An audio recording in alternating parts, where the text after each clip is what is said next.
안녕하세요.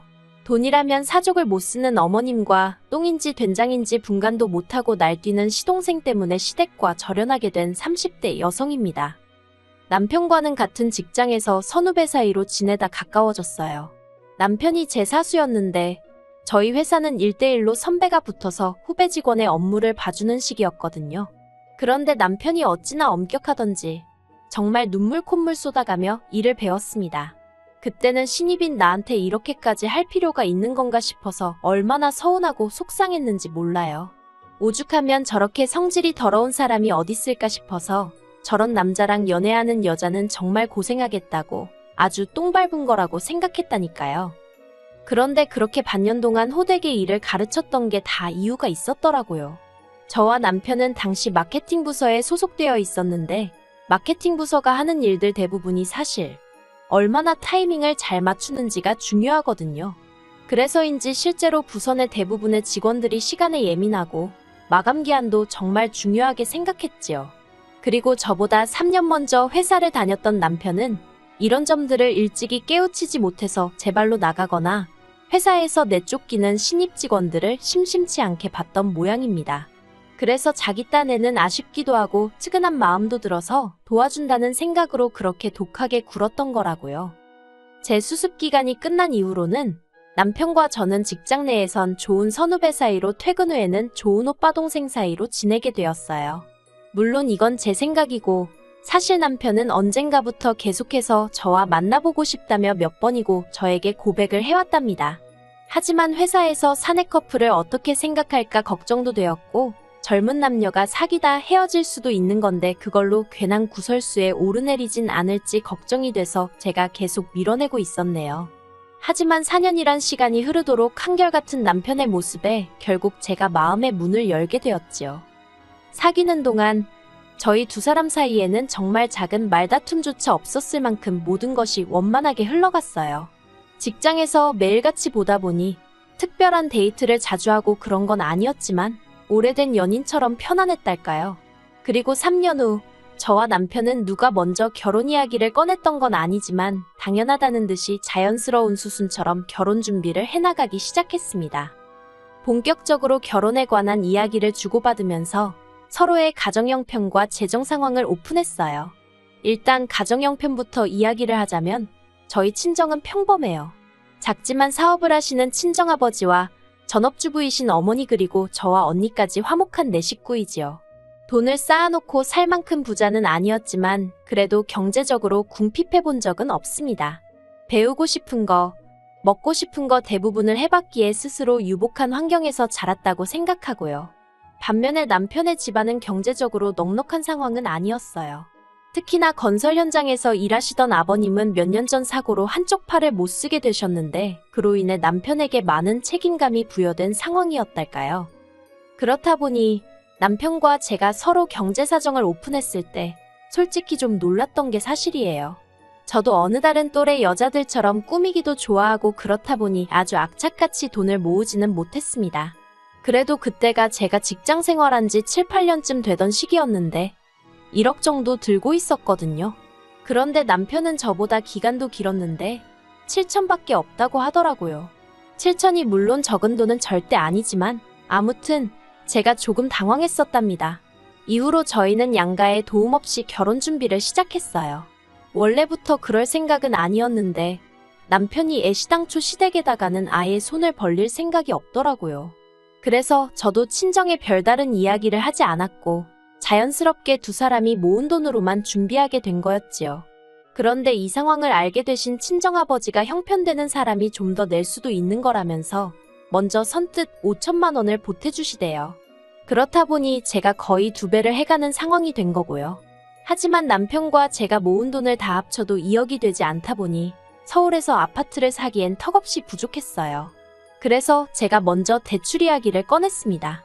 그런데 남편이 예전에 시댁이 빚으로 고생했던 기억이 있어서 대출은 내키지 않는다고 하대요.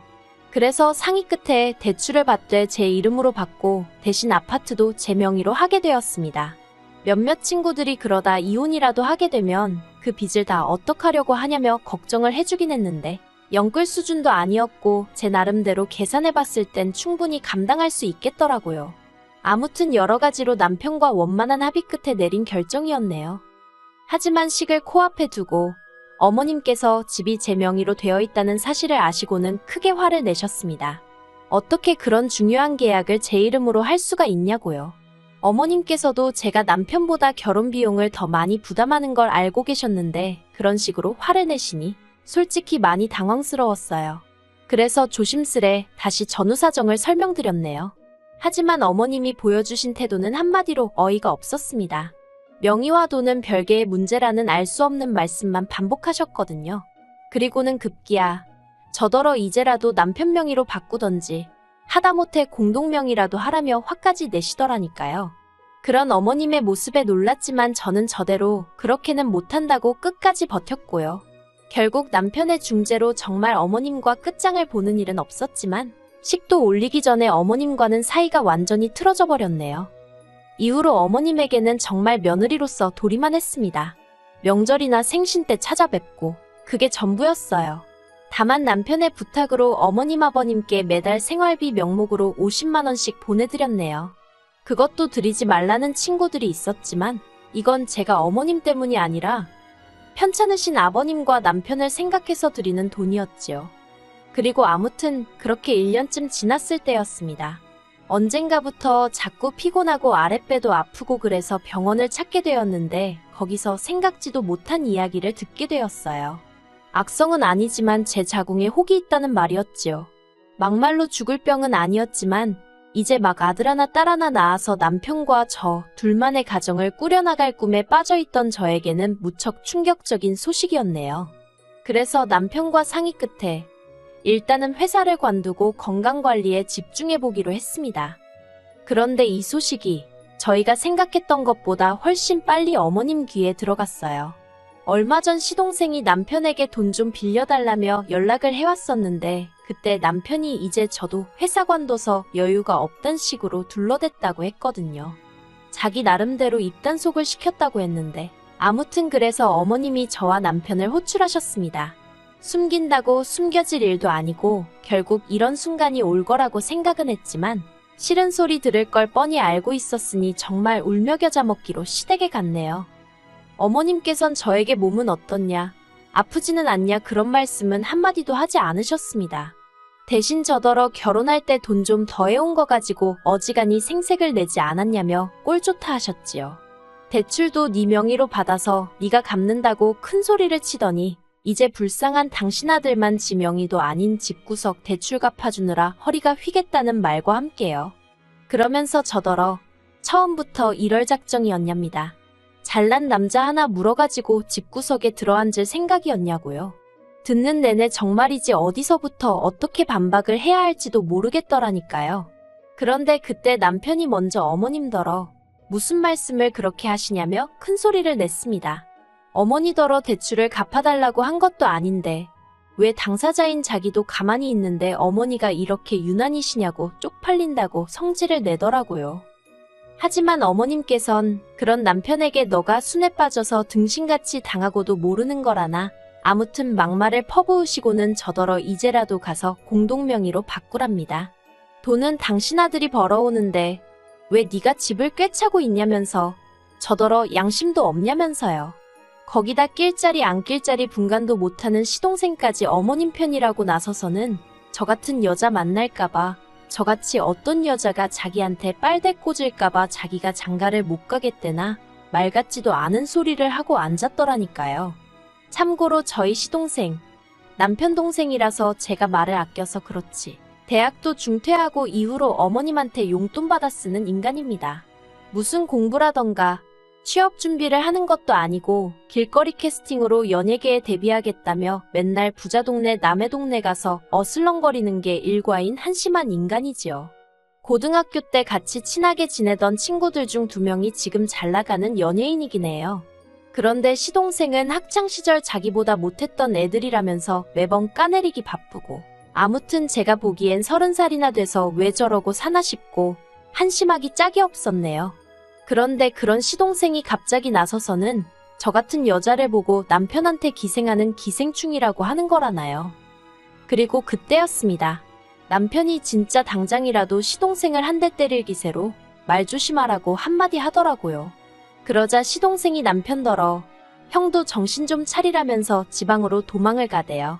그러니 이제 어머님은 저 때문에 형제간의 의가 상했다. 이래서 사람이 잘 들어와야 한다. 정말이지 아파서 회사 관뒀다가 별의별 소리를 다 듣고 별의별 꼴을 다 본다 싶었습니다. 집으로 돌아오는 길 내내 남편이 정말 미안하다면서 사과에 사과를 거듭하대요.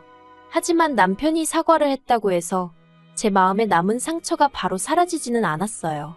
정말 직장을 관둔 게 제 잘못 같고 남편이 말로는 미안하다고 해도 속으로 외벌이를 하게 된 상황을 어떻게 생각할지 걱정이 되기 시작했지요.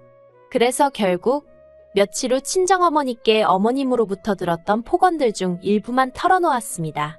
솔직히 수위 조절을 정말 많이 하긴 했어요.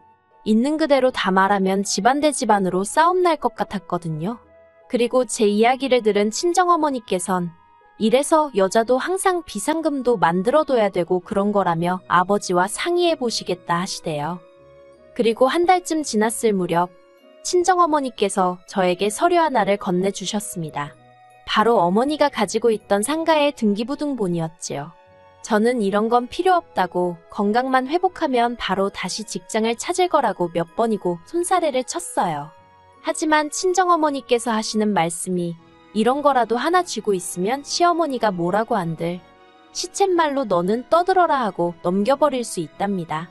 그리고 사실 말이 나왔으니 말이지만 처녀정 모은 돈 결혼에 다 쓰고 그나마 직장까지 관두고 나니까 그렇게 마음이 허할 수가 없었어요. 텅 빈 통장만 보고 있으면 한숨이 절로 나오더라니까요. 아무튼 그렇게 상가를 증여받게 되었습니다. 외벌이를 하게 되었다는 부담에 시달렸을 남편에게도 이 기쁜 소식을 알렸지요. 그런데 남편이 보인 반응은 뜻밖이었습니다. 저희 친정부모님께 몹시 감사해야 하면서도 시댁에는 말하지 말라고 신신당부를 했거든요. 저는 솔직히 당장이라도 어머님한테 상가 이야기를 하고 내가 당신 아들 등골을 빼먹지 않는다는 걸 알려드리고 싶었는데 말이에요. 하지만 제가 돈 자랑하고 싶어서 혹은 어머님께 인정받고 싶어서 환장을 했던 것도 아니고 남편이 말하지 말라는데 굳이 뭐하러 하나 싶대요. 그래서 아무 말도 안 하고 지냈어요. 그런데 얼마 지나지 않아서 남편이 왜 시댁에 말하지 말라고 했던 건지 이유를 알게 되었습니다. 그날은 웬일로 어머님한테 전화가 걸려왔는데 평소에 짜증 섞인 빈정거리는 톤이 아니라 말 그대로 앓는 소리를 내셨어요. 그리고는 하셨던 말씀이 간단하게 정리하자면 시동생이 어떤 여자를 임신시킨 탓에 급하게 식을 올려야 하는데 시동생 장가 보낼 돈이 없답니다. 그러면서 저더러 아파트를 담보로 대출을 좀 받아보라나요?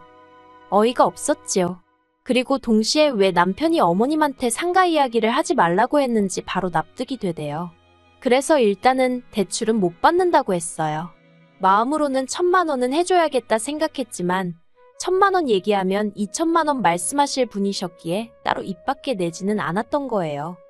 하지만 며칠 뒤 시동생이 결혼할 여자를 소개시키겠다며 저희 부부더러 시댁으로 오라고 했던 날이었어요.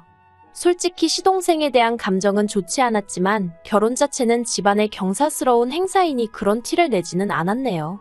그리고 그렇게 약속 당일 시댁에 도착했습니다. 어느 정도 어색함이 가시자 시동생은 뭐가 그리 좋은지 술을 연거푸 마셔대기 시작했어요. 그리고 취기가 올라서 그런 건지 뜬금없이 저희 남편더러 나는 형이 불쌍하다 그러는 거예요. 자기 여자친구를 가리키면서 형도 어린 여자를 만났으면 외벌이 같은 건 안 했을 거 아니냐면서요. 뿐만 아니라 또 뭐라더라. 아무튼 자기 여자친구 앞에서 저를 어지간히 깎아내리더라고요. 나중엔 어머님까지 가세해서는 시동생 여자친구더러 저를 닮지 않게 조심하라고 그러시는데 지금 생각해보면 거기서 시쳇말로 뚜껑이 완전히 열린 것 같아요. 남편은 남편대로 한심하다는 듯 어머님과 시동생을 보더니 이 사람 얼마 전에 월세 나오는 상가 증여받았다. 거기서만 한 달에 6,700은 나온다며 제 이야기를 하대요. 그리고는 시동생더러 하는 말이 너 장가 갈 때 형수가 1,000만 원은 해주려던 모양이다. 그런데 그거 내가 못 해주게 할 거다 그러더군요. 게다가 그뿐만이 아니었어요. 남편은 어머님께도 아들 외벌이하는 건 그렇게 안쓰러워하시면서 달달이 50만 원씩은 꼭 받아가시지 않냐고 쏘아붙였거든요. 그리고는 어머님더러 어머님 말씀대로 외벌이로 살려니 힘들다며 이달부터 용돈 못 드린다 하더라니까요. 그리고 마지막으로 남편이 시동생 여자친구한테도 한마디 하대요. 재수 씨는 얼마나 들고 시집 오냐면서 아무튼 직장도 잘 다니고 살림도 잘하고 시어머니랑도 살갑게 지내는 좋은 며느리가 되기를 바란다나요. 자기는 자기 와이프 그러니까 저한테 미안하고 안쓰러워서 그런 짓까진 못 시키겠다면서요. 그러자 아깐 시동생 옆에 딱 붙어서 킥킥거리던 표정은 온데간데 없이 아주 똥 씹은 얼굴을 하고 있더군요. 그리고 그렇게 시댁을 나왔습니다. 솔직히 말하면 시댁을 떠나고 나서야 이 말도 할 걸, 저 말도 할 거라고 후회가 되긴 하대요. 안에서는 당황스럽기도 했고 그래서 말이 잘 안 나왔었거든요. 그래도 다행히 남편이 저보다 더 크게 화내주고 소리쳐줘서 그간 가슴에 맺힌 게 많이 풀리긴 했지요. 그리고 이후로 지금까지 1년이란 시간이 흘렀는데 최근까지도 시댁과는 연락하지 않고 있어요. 그러다 제 임신 소식을 들은 어머님이 얼마 전 남편을 통해 다시 왕래를 하고 지내자는 의사를 전달해 오셨습니다. 하지만 저는 절대로 안 된다였고 지금도 그 생각엔 변함이 없어요. 왜냐하면 어머님께서는 시동생에, 그러니까 시조카를 길러주고 계셨거든요. 시동생 여자친구는 딸만 낳아놓고 도망치듯 집을 나갔어요. 아무튼 그런 와중에 어머님하고 다시 왕래를 했다간 어쩌면 그 시동생 애를 저더러 키우라고 할지도 모르잖아요. 아니면 용돈도 안 드리고 있었으니까 다시 용돈에 이젠 시조카 키우는데 들어갈 돈까지 기대하실지도요. 그리고 다행히 남편도 이런 제 우려와 걱정을 이해해 주었습니다. 그래서 앞으로도 명절이나 어머님 아버님 생신 같은 날 남편만 잠깐 들려 얼굴을 비추고 오는 정도로 그만큼의 거리를 두고 살기로 했네요. 시간이 흐르다 보면 억지로 애쓰지 않아도 어머님과 다시 마주할 날이 있을지도 모르겠지만 적어도 그 시작이 저는 아닐 겁니다.